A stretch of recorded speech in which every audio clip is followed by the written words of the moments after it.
सलामकुम, सब कैसे हैं। उम्मीद करती हूँ ठीक ठाक होंगे। 8वां रोज़ा मुबारक।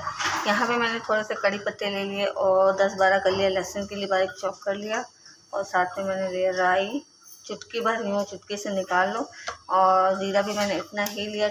आलू को मैंने पहले से बॉयल करके रखे हैं 6-7 अदद।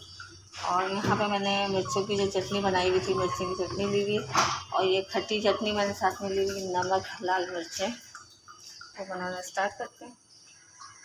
पहले मैं लहसुन और कड़ी पत्ता डाल दूँगी। थोड़ा सा मैंने इसको भून लिया, खुशबू आ रही। अब इसमें ऐड कर दूँगी राई और ज़ीरा। इसकी बुनाई होगी, अच्छी खुशबू आ रही है। इसमें मैं ऐड कर दूँगी ये तलार मिर्च की जो मैंने चटनी बना के रखी है, 2 चम्मच।